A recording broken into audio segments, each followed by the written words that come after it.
السلام علیکم۔ اعوذ باللہ من الشیطان الرجیم، بسم اللہ الرحمن الرحیم۔ آپ صلی اللہ علیہ وسلم کی 3 دعائیں۔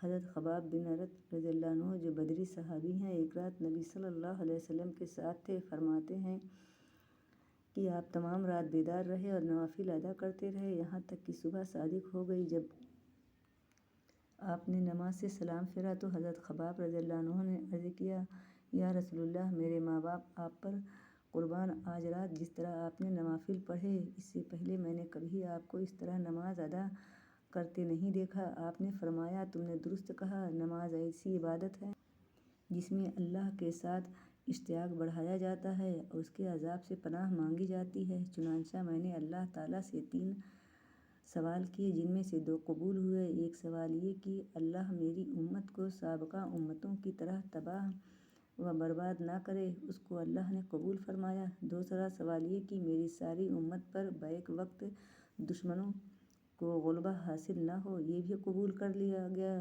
پھر میں نے سوال کیا کہ امت محمدیہ میں اختلاف رونما نہ ہو، لیکن اسے قبول نہیں کیا گیا۔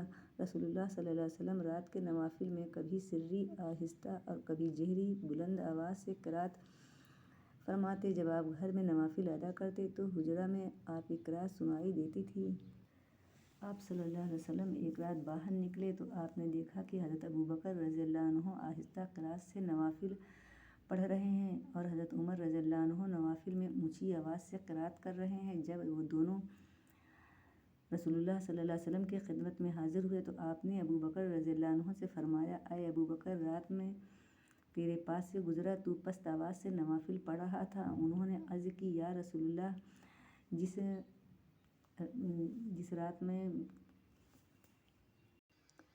جس اللہ سے میں سرگوشی کر رہا تھا اس تک میری آواز پہنچ رہی تھی۔ پھر آپ نے عمر رضی اللہ عنہ سے کہا کہ رات میں میرا تیرے پاس سے گزر ہوا، تو اونچی آواز کے ساتھ نفل پڑھ رہا تھا۔ تو انہوں نے عرض کی، یا رسول اللہ، میں سوئے ہوئوں کو بیدار کرنا چاہتا تھا کہ وہ بھی تہجد پڑھیں اور شیطان کو بھگانے کا ارادہ رکھتا تھا۔ اس پر آپ نے ابوبکر کو ذرا اونچی آواز سے اور عمر کو ذرا نیچی آواز سے پڑھنے کا حکم دیا۔ رسول اللہ صلی اللہ علیہ وسلم کی نماز شب کا غالب معمول۔ امی عائشہ صدیقہ رضی اللہ عنہا نبی اکرم صلی اللہ علیہ وسلم کی نماز شب کا غالب معمول بیان فرماتی ہیں، رمضان ہوتا یا غیر رمضان، رسول اللہ صلی اللہ علیہ وسلم رات کی نماز بالعموم 11 رکعات سے زیادہ نہیں پڑھتے تھے۔ پہلے آپ 4 رکعت پڑھتے، پس ان کی خوبی اور درازی نہ پوچھو۔ پھر آپ 4 رکعت پڑھتے، پس ان کی خوبی اور درازی بھی کچھ نہ پوچھو۔ پھر آخر میں آپ 3 رکعت وتر پڑھتے۔ قیام اللیل کا طریقہ۔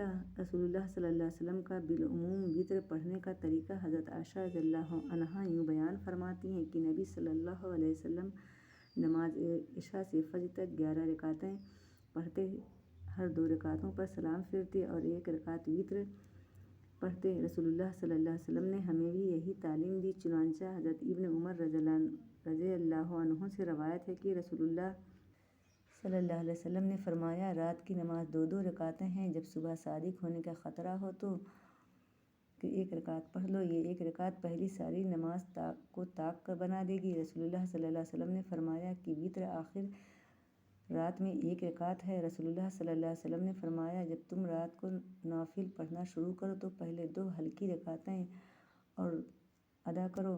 آپ نے رات کا قیام کیا، پہلے 2 ہلکی رکعتیں پڑھیں، پھر 2 طویل رکعتیں پڑھیں، پھر ان سے ہلکی 2 طویل رکعتیں پڑھیں، پھر ان سے ہلکی 2 طویل رکعتیں، پھر ان سے ہلکی 2 طویل رکعتیں، پھر ان سے ہلکی 2 طویل رکعتیں، پھر 1 رکعت وتر پڑھا۔ یہ 13 رکعتیں ہوئیں۔ آپ کی ہر 2 رکعتیں پہلے والی 2 رکعتوں سے ہلکی ہوتی تھیں۔ السلام علیکم۔